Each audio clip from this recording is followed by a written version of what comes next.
Boa noite. Vamos dar início ao nosso momento de Kardec, pedindo ao pessoal que está lá fora, se quiser entrar, ainda temos aqui lugares no salão.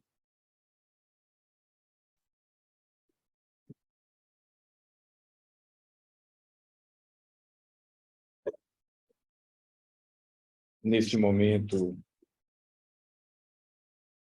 nos voltamos para os nossos amigos espirituais, os benfeitores que dirigem o nosso amado mestre, buscando juntamente com eles nos voltarmos para aquele que é o nosso mestre maior, o nosso amigo divino de todas as horas, aquele que nos tomou como filhos do seu coração, como ovelhas do seu rebanho. Louvado seja, Senhor Jesus, fonte eterna de inspiração e de luz para nossas almas. Louvado seja o nosso Pai e Criador, que a tua misericórdia, Senhor, nos alcance a todos aqui na humanidade terrestre. Que o teu infinito amor nos envolva, pacificando os nossos corações, asserenando as nossas mentes. Porque aqui nos achamos reunidos em teu nome. E assim te pedimos inspiração para o nosso irmão Ivo Dantas,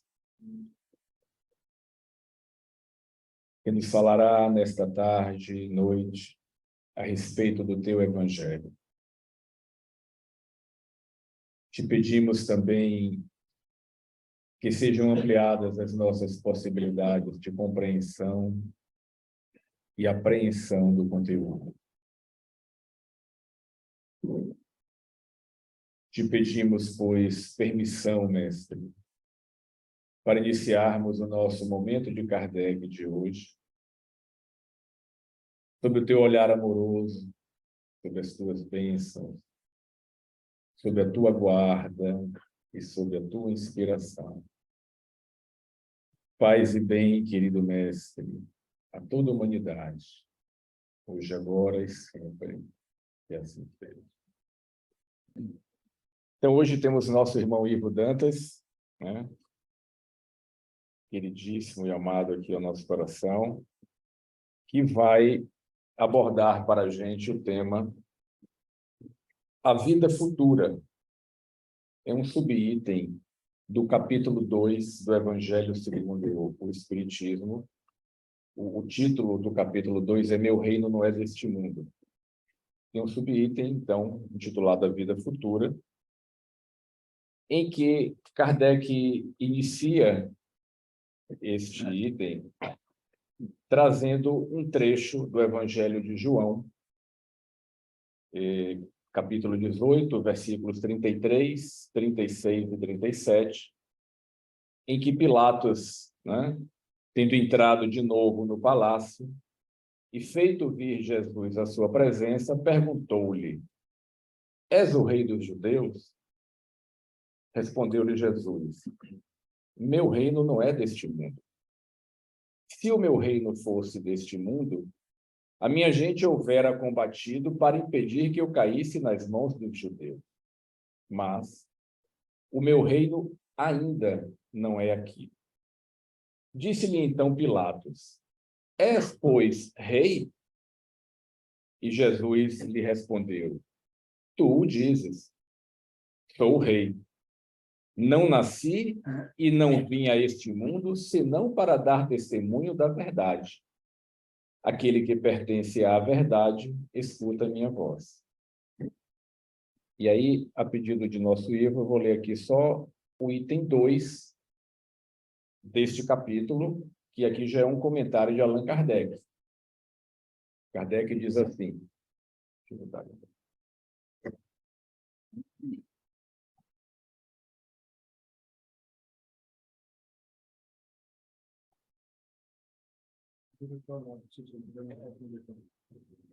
Kardec, então, diz assim: por essas palavras, Jesus claramente se refere à vida futura, que ele apresenta em todas as circunstâncias, como uma meta que a humanidade irá ter e como devendo constituir objeto das maiores preocupações do homem na Terra. Todas as máximas se reportam a esse grande princípio. Com efeito, sem a vida futura, nenhuma razão de ser teria a maior parte dos seus preceitos morais, donde vem que os que não creem na vida futura, imaginando que ele apenas falava na vida presente, não os compreendem ou os consideram pueris. Esse dogma pode, portanto, ser tido como o eixo do ensino do Cristo, pelo que foi colocado num dos primeiros lugares à frente dessa obra. É que ele tem de ser o ponto de mira de todos os homens. Só ele justifica as anomalias da vida terrena e se mostra de acordo com a justiça de Deus. Boa tarde, queridas irmãs, prezados irmãos e amigos.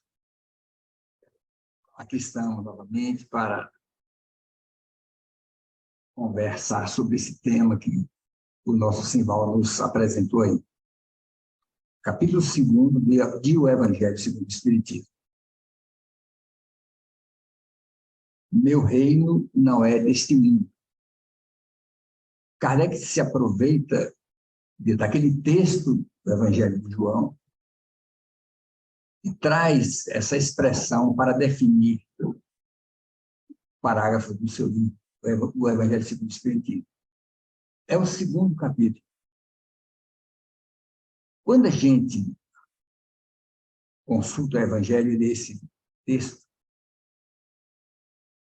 tomando por base o que sempre ocorreu comigo, a gente ouve essas palavras, ou lê essas palavras, essas expressões, considera-as importantes dentro do texto que se apresenta, continuamos a leitura, buscamos alcançar toda a extensão do capítulo, mas volto a dizer, que sempre ocorreu comigo, isso passa e a gente segue para outras leituras. Mais recentemente, é que me ocorreu despertar atenção para este capítulo, em especial essa parte final, como ele disse. Esse dogma pode, portanto, ser tido como eixo do ensino do Cristo, pelo que foi colocado num dos primeiros lugares à frente desta obra, ou seja, do Evangelho segundo o Espiritismo. Ele assim decidiu. Aí poderíamos recuar um pouco a esse livro como um todo, a partir do seu início, olhando a partir do começo para tentar enxergá-lo no seu todo. Na introdução, as primeiras letras, as primeiras palavras, as primeiras frases dizem assim, palavras de Kardec. O objetivo desta obra não é pesquisar, identificar, verificar todas as questões relacionadas à vida do Cristo, à vida de Jesus aqui na Terra, sua passagem aqui na Terra. Aí ele elenca em 5 partes e diz, ele se refere, por exemplo, às curas, aos milagres, etc. Enfim, várias coisas que são fruto de especulações, de estudos, de aprofundamentos, de pesquisadores sérios, trabalhadores. Pessoas que efetivamente fazem um trabalho de intelectuais, de estudiosos, de pesquisadores. Mas isso não interessa. O que nos interessa aqui é o ensino moral. Em cima do ensino moral, que não tem contestação de ninguém, porque não pode ter mesmo, dada a superioridade e a grandeza do ensino de Jesus, e demais coisas são passíveis de questionamento. Né? Mas isso é grande. É aqui, esse é o direcionamento desse livro. E a gente pode perceber o cuidado, o carinho que foi dedicado no feitio desta obra. Eu digo com cuidado e carinho, eu creio que não só do próprio Kardec, não nem se fala, mas também dos espíritos. Há notícias no livro Obras Póstumas das revelações que os espíritos fizeram a Kardec a respeito do feitio do Evangelho do Espiritismo, a respeito, assim, estimulando a ele a continuar nesse ou naquele sentido, e dizendo da grandeza, da importância do Evangelho do Espiritismo como, digamos assim, terceira perna do tripé, que é a doutrina espírita se apresenta: ciência, filosofia e religião. Aí a gente pode até exercitar um pouco de raciocínio e voltar ao Livro dos Espíritos e dizer, isso é apenas uma ilação, que parece que a semente do Evangelho do Espiritismo está na questão 625, quando Kardec, conversando com os espíritos, perguntando sobre a respeito da lei divina, das leis, da revelação das leis, como aconteceram. Os espíritos fazem referência aos diversos emissários que Deus enviou à Terra, diversos profetas e tal. Aí vem aquela questão, bom, tudo bem. E desses profetas, qual que é recomendável? Em outras palavras, mais ou menos assim, qual que é recomendável? O que é mais indicado como o mais perfeito para que os homens possam tomá-lo como exemplo, modelo e guia? Jesus. Ou então, alguns tradutores, vende Jesus. Só isso. Então, parece que Kardec se empolga e acrescenta um comentário dele a essa resposta curtinha de Jesus, e exalta a figura de Jesus como grande profeta e diz que, pela revelação dos Espíritos, por tudo que ele pôde observar até ali, a doutrina revelada por esse profeta, esse profeta maior que é Jesus, essa doutrina é a mais elevada que se pode conceber ter chegado à Terra em função do seu condutor, do seu transmissor. A lei divina é a melhor forma possível representada no Evangelho de Jesus. Então, eu tenho a impressão que, a partir dali, Kardec caiu para o lado de Jesus. E aí, daí em diante, você vê, isso aí está nas leis morais, no começo das leis morais. Daí em diante, a gente percebe que as abordagens a respeito do Evangelho vão se infiltrando dentro do corpo do Livro dos Espíritos. A primeira parte fala sobre Deus, e fala sobre os mundos habitados, sobre a vida dos espíritos no mundo espiritual, a encarnação aqui na Terra, a vida no mundo espiritual, enfim, todas aquelas informações, mas a partir daí vêm os questionamentos. E apenas para fazer referência a mais uma, a gente vai ver que as pontuações nas questões que Kardec levantando as questões ao longo dos espíritos, elas vão acontecendo, uma me parece muito significativa, é a questão, eu não sei se é 886 ou 876, aquela que, quando falam sobre a lei de justiça e caridade, e falando especificamente sobre a caridade, Kardec pergunta, ela se referir à caridade, qual, como excelência, como essa virtude maior, como ela é vista, como ela é apreciada, assim, como ela é concebida segundo a doutrina de Jesus. É mais ou menos assim, a pergunta literalmente não é essa, mas como ela é considerada dentro das leis do Evangelho de Jesus. Aí vem a famosa inicia com benevolência para com todos, indulgência para com as faltas alheias, com as negligências alheias, perdão das ofensas. Aí Kardec volta a fazer um comentário elevador da doutrina. Então, eu acredito que aí o Evangelho nasceu aí. As sementes, espera que ele vai brotar lá na frente, ele vai frutificar lá na frente, é questão de tempo. Levemos em conta que, em determinado momento, Kardec se refere, ele não pediria, os espíritos disseram para ele, não me lembro que local ele diz isso, mas que ele guardasse todo aquele acervo de informações que vinham sendo transmitidas ao longo daquele tempo, desde 1854 em diante, e mesmo depois do Livro dos Espíritos, para serem revelados, serem publicados em forma de livro no momento oportuno. Não era necessário, não era conveniente, não era recomendável antecipadamente ele soltar informações, conhecimentos que ele tinha. Então, eu imagino que entre 1857, quando o Livro dos Espíritos foi lançado, passando pelo Livro dos Médiuns em 1861, porque aí já foi trazendo a ciência, todas as técnicas, todo o conhecimento no lidar com os espíritos.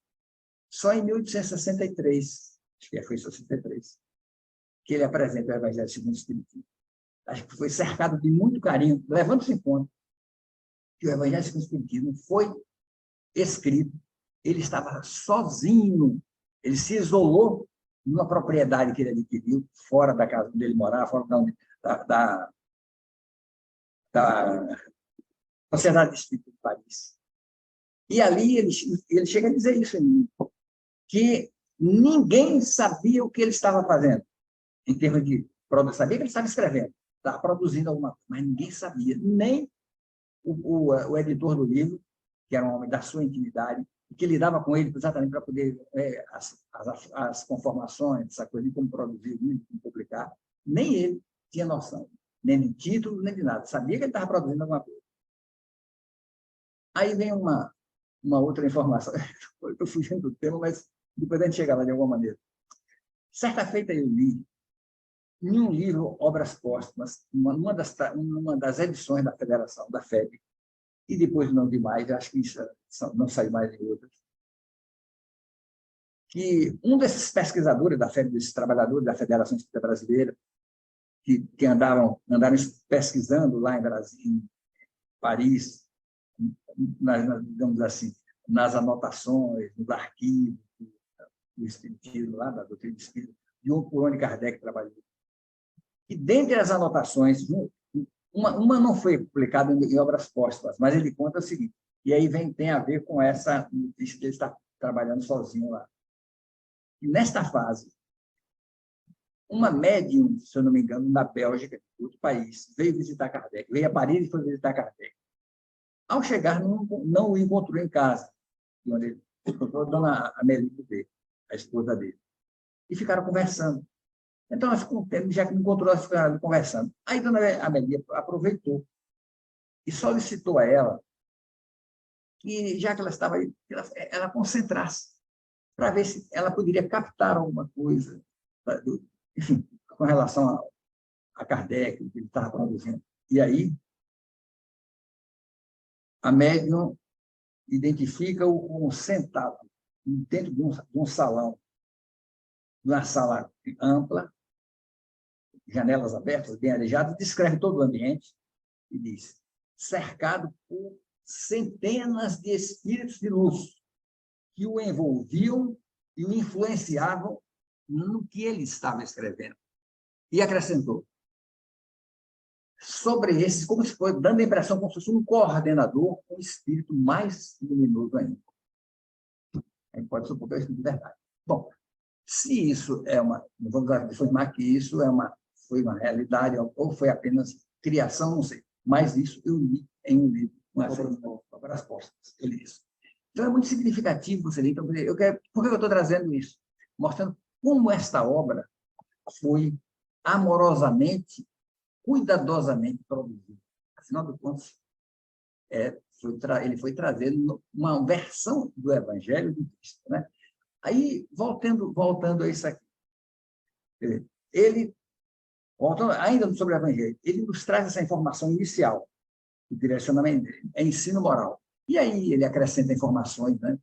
A introdução bem rica de informações sobre a autoridade moral da doutrina espírita, falando por que aqueles conteúdos ali eram valiosos. Porque passou pelo crivo da seleção, de confrontação de informações de médiums de toda parte do mundo e tal. Enfim, fala sobre esses critérios, fala sobre... Vem falar sobre a doutrina de Sócrates e Platão, falando da identidade que existia com a doutrina de Jesus, e traz uma coisa interessante. São coisas que muitas vezes passa despercebido por nós, sobretudo para compulsar o livro dos Espíritos, que geralmente vai buscar somente a mensagem. Ele traz dados históricos. Aqueles dados históricos, que ele fala, que significa samaritanos, saduceus, fariseus, sinagoga, e várias expressões daquela época da vida dos judeus. Ora, com aquilo ali, é como se ele estivesse procurando levando para nos colocando à beira no Mar da Galileia, à beira, dentro de Jerusalém, junto com o povo judeu, nos aproximando o máximo do povo da cultura, para nós entendermos as inúmeras referências que durante a obra é trazida. Quando ele falar de alguma coisa, a gente lembrar, associar, não ficar totalmente bando. Fariseu, nós encontramos a definição do que é fariseu. Nós encontramos a definição do que é, uma curta, mas do que são saduceus. Quando ele nos diz, os saduceus são os precursores do materialismo da época de hoje, porque os saduceus acreditavam em Deus, que Deus existia, mas não acreditavam na continuidade da vida espiritual. Parece um contrassenso, mas é materialista, né? Bom, isso eu achei isso para quê? Ver o cuidado que ele teve. Então, ele faz uma primeira afirmativa direcionadora, que é essa. Estuda, aqui só vamos nos voltar para o ensino moral do Cristo. E a segunda está neste capítulo aqui, no meu entender. A segunda afirmativa definidora, e que nem sempre, eu mesmo não tinha percebido isso bem antes. Este dogma, entendamos dogma, não como dogma no sentido de dogma de fé, mas dogma no sentido de princípio, de fundamentos, até porque a doutrina espírita, tudo que foi ensinado não foi uma coisa da mente de alguém, foi coisa experimentada, pesquisada, e dessas pesquisas, dessas experimentações, ou seja, da convivência com os espíritos, da convivência com a mediunidade, com a prática da mediunidade intensamente, é que veio a filosofia espírita, é que vieram os ensinamentos espíritas. Então, ele considera, quando ele diz que é um dogma de que meu reino não é deste mundo, este dogma pode ter sido como o eixo do ensino do Cristo, a interpretação que Kardec dá, pelo que foi colocado num dos primeiros lugares na frente desta obra, nesse capítulo, o segundo capítulo. E que aí vem a coisa que eu acho bem significativa, é que ele tem de ser o ponto de mira de todos os homens. Só ele justifica as anomalias da vida terrena e se mostra de acordo com a justiça de Deus. Ora, por que ele afirmou isso? Mas ele afirma e reafirma, não só aqui. Ele afirma em vários pontos. E ele diz mais. É o dogma, ou melhor, é o princípio, né? É o fundamento que tem que ser considerado dentro da doutrina. Se é a afirmação do Cristo, é da doutrina espírita. Por quê? A doutrina espírita é o consolador prometido, é o continuador do Evangelho de Jesus. Isso para Kardec é tão importante entender que, se nós formos olhar no livro que recentemente nosso grupo, Gil, um grupo que eu participo com o Gil, Maria, né? um grupo de estudos, no livro A Gênese, na introdução do livro A Gênese, ele dedica diversos parágrafos da introdução, que ele diz que é Caráter da Revelação Espírita, o título, a respeito desse assunto. Então, ele vai buscar, ele vai dizer o quê? Porque ele procura justificar a doutrina, mostrar a doutrina espírita como doutrina terceira revelação. Aí ele vai falar da revelação primeira de Moisés, a segunda do Cristo, a terceira do Espírito. Então, ele diz: o caráter da revelação é de continuidade, de sequência, e não de coisas estanques ou diversificadas. Moisés trouxe a lei divina fundamentada na existência de um Deus único. Jesus, o Cristo, veio, ele depois pegou esse fundamento do que ele tem de divino e eterno e deu sequência, dispensou outra parte, e deu sequência acrescentando a vida futura, os conhecimentos, as referências da vida futura, do reino não é deste mundo e tantos outros, e, além disso, as penas e recompensas, que é uma decorrência da existência do mundo espiritual. A vida futura significa a continuidade da vida no mundo espiritual. Então, as penas e recompensas vêm como uma decorrência de tudo isso, as penas e recompensas. Então, ele vai, com relação às afirmações a afirmação do que Moisés traz vem falar sobre Deus, mas não mais o Deus dos exércitos.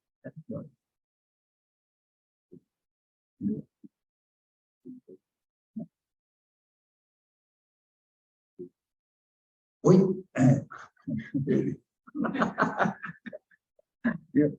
Então, não mais o Deus dos exércitos, o Deus vingador, os Deus voltado para um povo, para os interesses de um povo, de uma raça.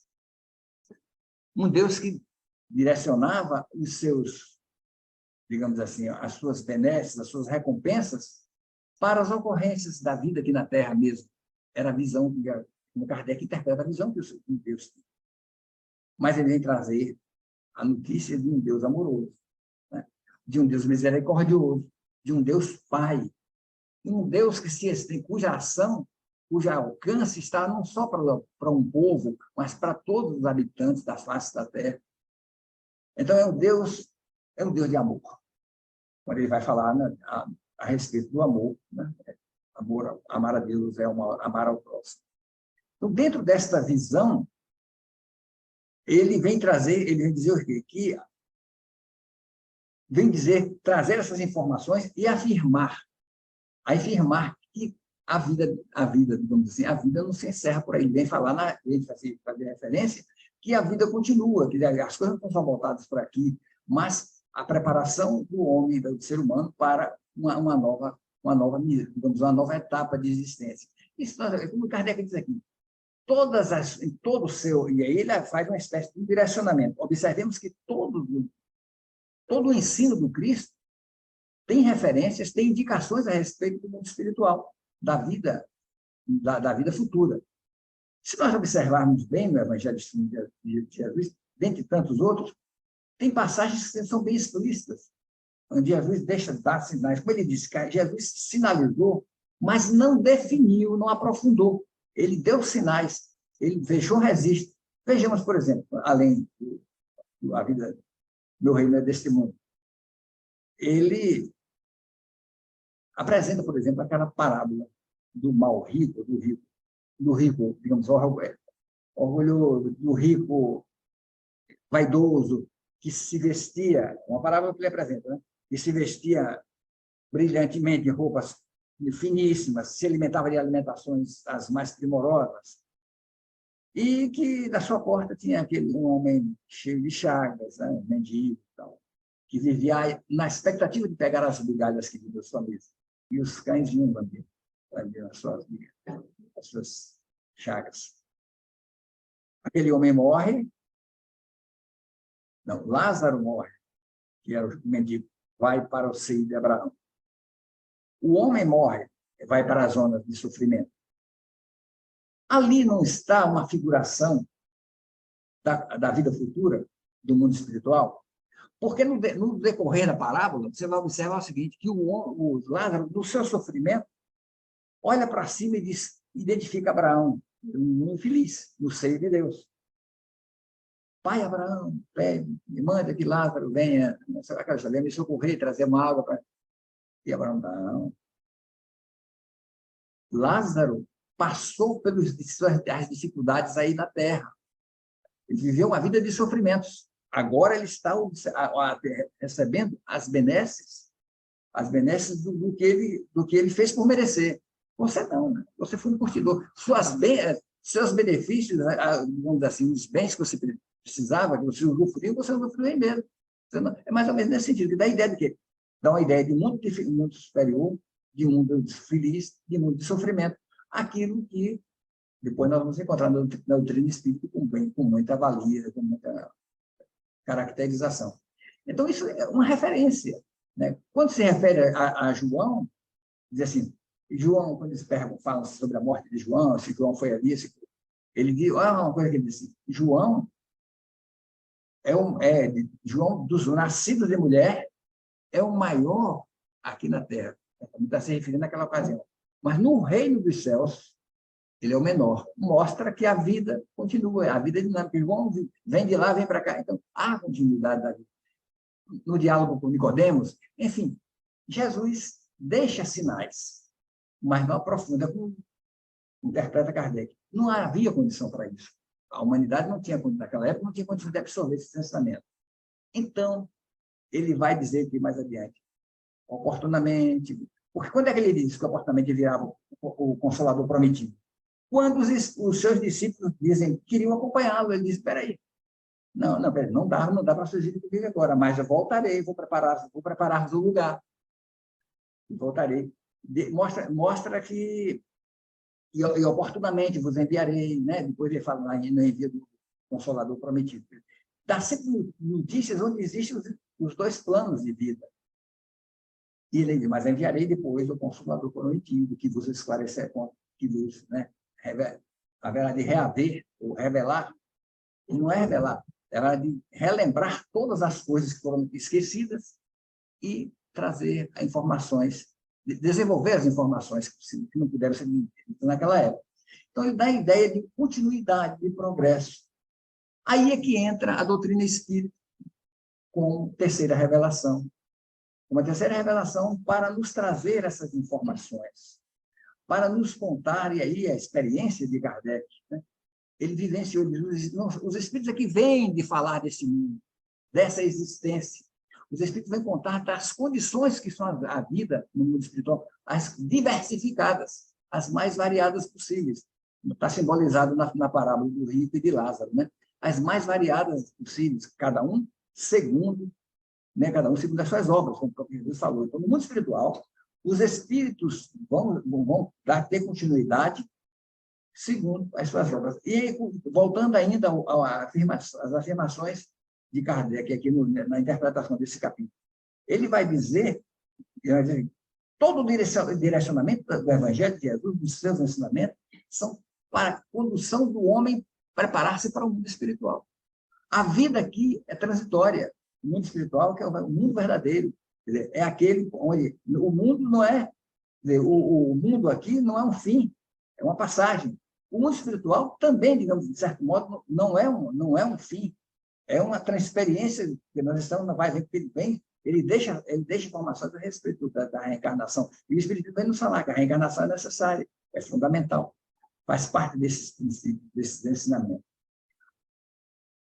Kardec, então, nos convida a refletir, a partir desta consciência, dessas informações, que os judeus não, e tantos outros, mas, infelizmente, passaram despercebidas ao longo do tempo, até pelas religiões tradicionais, que deixaram de levar em conta esses fatores e começaram a pregar, criar informações a respeito do mundo da vida eterna, etc., mas de forma muito evasiva, e não deixaram fluir esses conhecimentos novos. As pessoas ficaram distanciadas um pouco da nossa, tem uma perda de noção do que é, uma noção mais aproximada do que nas diversas religiões, do que é a vida espiritual. Então, ninguém quer, observe, ninguém quer falar de morte, né? As pessoas dificilmente não querem falar. Quando começa a se falar de morte, não deixa de falar esse assunto, né? As pessoas não querem saber de morte. A morte, não, peraí, vamos falar de coisa boa, vamos falar de coisa alegre, né? Então, é assim que a gente constantemente, por quê? Não há um trabalho de conscientização, se fala assim, a ideia disso, céu, inferno, mas muito vagas, sem uma consciência. Kardec vai nos dizer. E ele nos disse, interessante, me permita um parênteses, por isso que eu falo que eu não passei despercebido, passemos a observar, o trato sobre a vida futura, ele vem em quase todas as suas obras. Se nós olharmos em obras póstumas, ou melhor, em O Céu e o Inferno, é para aprofundar esse conhecimento, é para aprofundar essa noção do que é o mundo espiritual. Ele emite conselho, ele avalia a noção do céu, avalia a noção do inferno, que se tem de purgatório, sobre o aspecto da cultura dos pagãos e a cultura dos religiosos, cristãos. Mostra as teorias, assim, os espaços vagos que deixa, a falta de informação mais consistente, que leva o quê? As pessoas, ao longo do tempo, quando a razão começou a se desenvolver, o conhecimento que a ciência trouxe, a pessoa começa a dizer, não é bem por aí. Aí vem o descrédito, vem o materialismo. E vem mesmo a pessoa que tem alguma crença espiritual, mas se distancia. Não se aprofunda ali, não procura entender bem. E a doutrina espírita vem nos oferecer esses recursos todos, Esse é o grande papel da doutrina espírita, um dos grandes papéis da doutrina espírita. É tratar da vida futura como uma coisa que é real, uma continuidade da vida presente. Quer dizer, como diz o próprio Kardec, numa determinada página que eu li dele, ele diz assim, como se fosse para ver o ontem, o hoje e o amanhã. Nós, hoje, temos noção do ontem que tivemos. Hoje, nós sabemos que devemos viver o hoje e para poder refletir no amanhã, e sabemos que o amanhã se refletirá no dia seguinte. Ora, se nós tivéssemos, comparativamente com isso, informações a respeito da vida espiritual, considerando que a nossa encarnação agora é o hoje, tivemos o ontem e teremos no futuro amanhã, e, consequentemente, o que fizemos hoje se reflete no que será o amanhã, e por aí vai, mudaria o ponto de vista. O Kardec chama de ponto de vista. O ponto de vista muda, e então a nossa maneira de encarar a vida modifica. Então, nós deixamos de desapegar mais da vida aqui na Terra, relativizarmos mais o valor das coisas, né? E valorizar a fraternidade, para valorizar os fundamentos que o Evangelho nos ensina, os ensinamentos que o Evangelho nos traz, para nós nos reformularmos como criaturas em evolução, como espírito em burilamento, e nos tornarmos criaturas melhores. E aí, quer dizer, nos remete ao amar ao próximo, como a ti mesmo, né? Ao amar a Deus.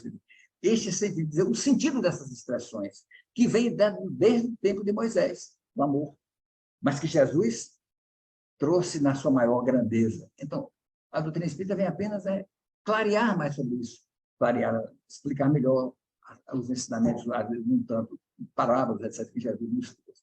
Esse é um dos significados.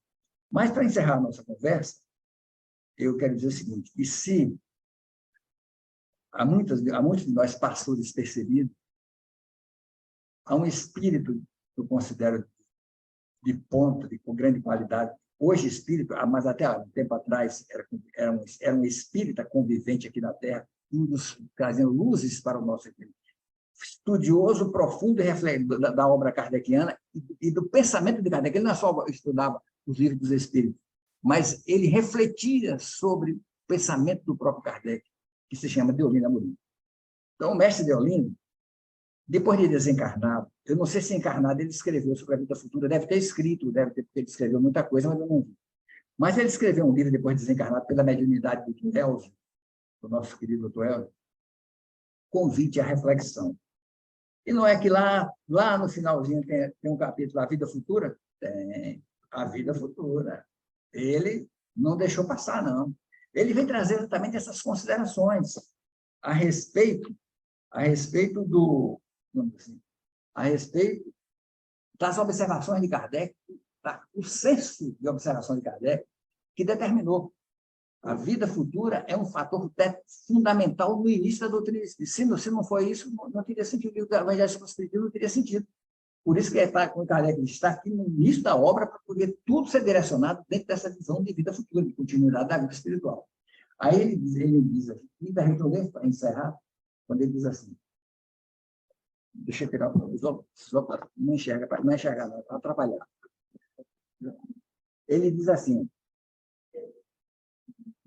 depois que ele traz comentários, etc., a respeito do pensamento de Kardec, das reflexões que Kardec desenvolve dentro dessa linha, né, da continuidade da vida, das transformações do homem, e tal, e que o Evangelho pode nos proporcionar, e que as reencarnações promovem as diferenças, né, com base na experiência, na experimentação com os espíritos, através da mediunidade, ele pode ver as diferenciações do habitat dos espíritos, tem uma ideia de como é, mais ou menos. Eles vêm revelar os níveis, né? Enfim, nós temos aqui em torno de nós o mundo espiritual, e está aí pulsando. Né?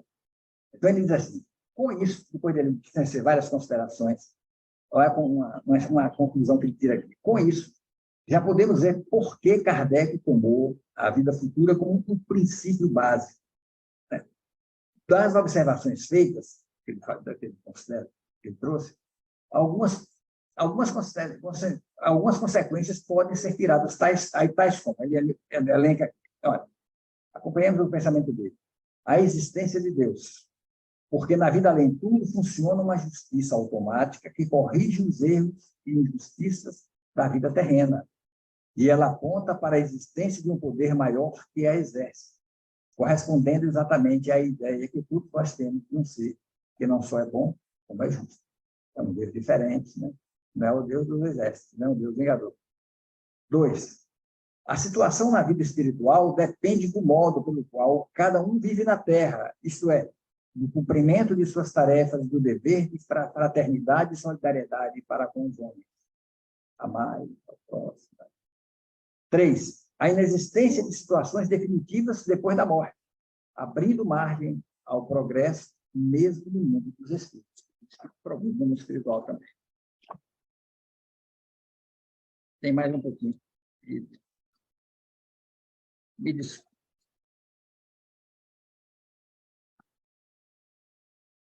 4. A relatividade do conhecimento dos espíritos, pois, como ocorre na vida terrena, estão eles situados em posições distintas quanto ao conhecimento, não estando no mesmo grau, quer intelectualmente, quer moralmente. 5. A predominância ética nas ações dos espíritos, correspondendo a uma mais elevada posição espiritual. E ele segue com outras considerações. Quer dizer, como, né, ele, Deolindo, no seu olhar clínico, né, como ele pôde, né, ele conseguiu alcançar assim, o pensamento de Kardec, como a ordenação que Kardec trouxe, que vem desde antes, né, como você vê que, então os livros têm uma sequência. O Evangelho segundo o Espiritismo traz uma sequência dentro de uma construção, de uma base que vai crescendo, né? Uma árvore que vai crescendo, o corpo dessa árvore, o tronco vai se formando cada vez mais forte. Então, é o lado religioso, como nos diz o nosso lá de São Paulo. O grande filósofo de São Paulo, Herculano Pires. O Espiritismo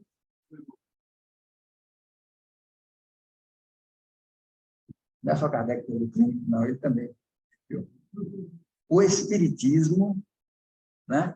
O livro, o Evangelho do Espiritismo, trata da parte religiosa da doutrina espírita. Ciência, filosofia e religião. Então, é esse livro que a gente olha nas horas dos nossos apertos, nas nossas dificuldades, a gente está querendo acalmar um pouco os nossos nervos, abre e lê e tal. Mas, se olharmos com a avaliação assim, um tanto superior, vai ver que ele tem um sentido muito, muito além do que a gente pode imaginar. Não é só o Evangelho, a mensagem de consolação. Vai muito além, é uma mensagem de iluminação. Que Deus nos abençoe. Boa noite, obrigado.